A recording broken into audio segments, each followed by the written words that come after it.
सबसे पहले आपको बताएं कि खैबर पख्तूनख्वा असेंबली का इजलास कोरम पूरा ना होने पर 24 जुलाई तक मुलतवी कर दिया गया। अपोजिशन के एहतजाज पर स्पीकर असेंबली इजलास छोड़कर चले गए। स्पीकर बाबर सलीम सवाती की जेर सदारत खैबर पख्तूनख्वा असेंबली का इजलास 2 घंटे से ज्यादा ताखिर से शुरू हुआ था। असेंबली इजलास शुरू होते ही हुकूमती अरकान ने कोरम की निशानदेही की।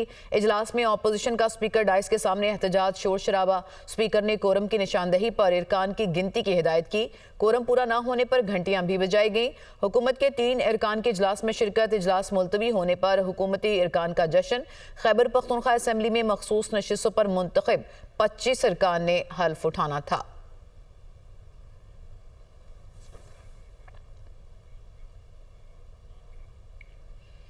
इलेक्शन कमीशन ने मखसूस नशिस्तों पर हल्फ बर्दारी के लिए chief justice Peshawar high court को खत लिख दिया। खत के मतन के मुताबिक आर्टिकल 255(2) के तहत हल्फ बर्दारी के लिए नुमाइंदा मुकर्रर करें। इसी से मुतालिक मजीद मालूमात हासिल करेंगे नुमाइंदा दुनिया न्यूज वकार सैयद ने इस्लामाबाद से हमें ज्वाइन किया। जी वकार, क्या मजीद पेशरफ्त हुई इस अहम सिलसिले में? जी बिल्कुल, आज जैसे कि देखा गया कि खैबर पख्तूनख्वा असेंबली का इजलास तो तलब किया गया था, लेकिन वहाँ पर जो इजाफी मखसूस नशिस्तों पर जो अरकान है उनका हल्फ नहीं हो सका था। तो इलेक्शन कमीशन की जानिब से गुज़श्ता हफ्ते भी जो है वो गवर्नर और जो रजिस्ट्रार पेशावर हाई कोर्ट है उनको खतूत लिखे गए थे। ताम अब से कुछ देर कबल जो सेक्रेटरी इलेक्शन कमीशन है उन्होंने रजिस्ट्रार जो हाई कोर्ट है पेशावर के उनको एक खत अरसाल किया गया और उसमें ये दरख्वास्त की गई है कि चीफ जस्टिस जो पेशावर हाई कोर्ट है वो आइन के आर्टिकल जो 255(2) है उसके तहत अपना जो किरदार है वो अदा करे और किसी भी जो नुमाइंदा है उसका तकर्रर करे ताकि वो इन जो अरकान है इनसे कोई हल्फ ले सके। जिसके बाद ये जो चीफ जस्टिस थे उनकी जानिब से बाकायदा तौर पर जो गवर्नर खैबर पख्तूनख्वा है उनको नामजद किया गया है और उसके मुताबिक जो है वो उनकी हल्फ बर्दारी की तकरीब जो है वो कल सुबह होगी। जबकि इलेक्शन कमीशन की जानिब से भी एक इलानिया जारी किया गया है, उसमें भी ये कहा गया कि आज चूंकि खवातीन और अकलियती नशिस्तों पर अरकान का हल्फ नहीं हो सका, तो जिसके बाद जो इलेक्शन कमीशन ने जो मरासला भेजा था उस पर जो है वो हल्फ बर्दारी के लिए नामजदगी के लिए जो गवर्नर खैबर पख्तूनख्वा को नामजद किया है और कल सुबह 9 बजे ये मखसूस नशिस्तों का हल्फ होगा और उसके बाद गवर्नर हाउस में ये तकरीब होगी और सेनेट का जो इंतखाब जो कल सुबह 9 बजे जो पोलिंग का आगाज होना था वो अब जो सूबाई असेंबली हाल में सुबह 11 बजे जो है पोलिंग का आगाज होगा और कल ये जो सेनेट इंतखाबात का मरहला पहले मखसूस नशिस्तों पर हल्फ होगा, फिर सेनेट के लिए पोलिंग होगी। बहुत शुक्रिया वकार सैयद, आपने हमें तफसीलात बताई। Chief justice Peshawar high court ने मखसूस नशिस्तों पर हलफ बर्दारी के लिए गवर्नर खैबर पख्तूनख्वा को नामजद कर दिया। गवर्नर खैबर पख्तूनख्वा मखसूस नशिस्तों पर हलफ लेंगे। बात करने के लिए ज़िशान का खेल पेशावर से हमें ज्वाइन करें। ज़िशान, अपडेट कीजिएगा इस मामले पर।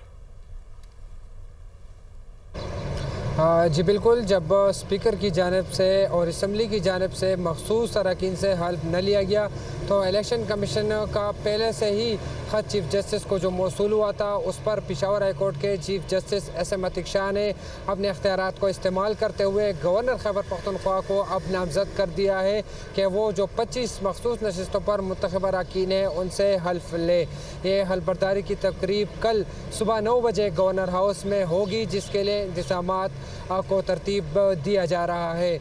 आज असम्बली का इजलास तलब किया गया था और एजेंडे में भी शामिल किया गया था कि जितने भी मखसूस नशिस्तों पर मुंतखब अरकान हैं उनसे हल्फ लिया जाएगा, लेकिन इजलास पहले ताख़ीर से शुरू हुई और जब इजलास शुरू हुई तो हुकूमती अरकान कम हुए। सिर्फ 3 अरकान असम्बली फ्लोर पर आए और आते ही कोरम की निशानदेही की, जिसके बाद स्पीकर ने जो है वो इजलास 24 जुलाई तक मुलतवी कर दिया। इस इजलास को मुलतवी करने के बाद अपोजिशन अरकान से जो हल्फ लेना था वो हल्फ बर्दारी की तकरीब रह गई है, जिसके बाद जो है अब जो स्पीकर जो चीफ जस्टिस के पास इलेक्शन कमीशन की जानिब से ख़त भेजा गया था उस पर जो है 26वीं आइनी तरमीम के बाद आर्टिकल 255 सब सेक्शन 2 के तहत उन्होंने अपने अख्तियारात इस्तेमाल करते हुए गवर्नर खैबर पख्तूनख्वा को नामजद कर दिया है और अब गवर्नर खैबर पख्तूनख्वा जो है वो कल हल्फ लेंगे और 9 बजे के बाद जब हल्फ बर्दारी की तकरीब होगी उसके बाद खैबर पख्तूनख्वा असम्बली में सेनेट का इलेक्शन जो है वो दिन 11 बजे शुरू होगा। इलेक्शन कमीशन के मुताबिक सेनेट इलेक्शन के लिए पहले से ही जो तमाम तर तैयारियाँ हैं वो मुकम्मल कर ली गई है। खाली वक्त में रद्द बदल किया गया है। पहले जो वक्त दिया गया था वो 9 बजे का था, अब जो है है 2 घंटे ताख़ीर से ये सेनेट का इलेक्शन शुरू होगा और अब 11 बजे का वक्त जो है वो दिया गया है। बहुत शुक्रिया ज़िशान अपडेट के लिए। चेयरमैन पीटीआई बैरिस्टर गौहर का मुंतखब अरकान से हलफ ना लेने पर रद्द-ए-अमल। कहा कि मशवरा दिया था कि मुंतखब अरकान से हलफ ले लिया जाए, मेरा मशवरा नहीं माना गया। हलफ ना लेने से हुकूमत को कुछ हासिल नहीं हुआ। Chief justice Peshawar high court की जानिब से गवर्नर को नामजद करने पर कुछ नहीं कह सकता। ख्वाहिश थी कि मंगल को बानी से मुलाकात करें। नाराज अरकान समेत दीगर मामलात पर बानी के साथ मुलाकात की ख्वाहिश है। बराह रास्त लिए चलेंगे आपको। मेयर कराची मुर्तज़ा वहाब इस वक्त मीडिया से गुफ्तगू कर रहे हैं। फंड से जावेद भाई Sialkot airport export development fund से बना है ना, बहुत चीजें बनी हैं। तो मेरे कराची ने क्या कसूर किया है? इस कराची शहर के अंदर कोई एक काम वफाकी हुकूमत करके दे, कोई एक काम करके दे, मीटिंग्स करने के अलावा। एक प्राइम मिनिस्टर थे जो जब रमजान में चंदा लेना होता था तो इनके पास आते थे।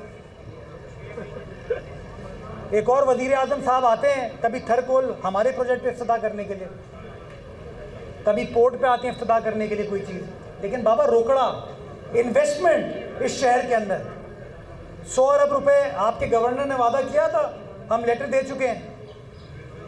प्राइम मिनिस्टर साहब बुलाएं मेयर को, डिप्टी मेयर को बुलाएं, वो 100 अरब रुपए दें आप, इस शहर का राइट है, और फिर मिल के लोगों की खिदमत करेंगे। लेकिन ये नहीं हो सकता कि हम काम करें।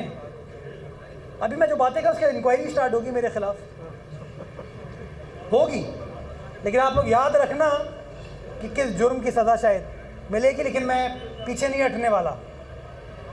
मैं वो उन लोगों की तरह नहीं हूँ जो 1979 से लेके 2023 तक इस शहर के ऊपर बराजमान रहे हैं। मैं नौजवान नुमाइंदा हूँ, इस शहर के नौजवानों से, बुज़ुर्गों से प्यार है, इस शहर की मट्टी से प्यार है। वफ़ा है इंशाल्लाह। मैं सलमान पीछे नहीं हटेंगे। पीपल्स पार्टी हमारे साथ खड़ी है, हमारा नौजवान चेयरमैन हमारे साथ खड़ा है। ये शायद भाई कर ले, फिर आप क्या साइंस एरिया में जो पार्किंग प्लाजा है उसका मसला भी आप हल करा सकते हैं, और अब तक क्यों नहीं हल करा सके? क्योंकि आपकी हुकूमत है, और वजीर अगर ये फैसला नहीं कर पा रहे हैं तो वजीर आला से करवाएं। दूसरा, भुट्टो साहब ने कराची की प्लानिंग की और अब्बासी शहीद सुपर मार्केट और ये बोल्टन मार्केट ये मंसूबे दिए, लेकिन 2060 में जो समंदर कराची की हदूद में दाखिल हो रहा है उसके खदशात के लिए क्या प्लानिंग है? मैं शुक्रिया आपका अदा करता हूँ कि आपने कहा कि भुट्टो साहब ने ये किया, ये किया, ये किया शहर के लिए। लोग क्यों कहते हैं भुट्टो साहब ने कुछ किया ही नहीं, पीपल्स पार्टी ने कुछ किया ही नहीं।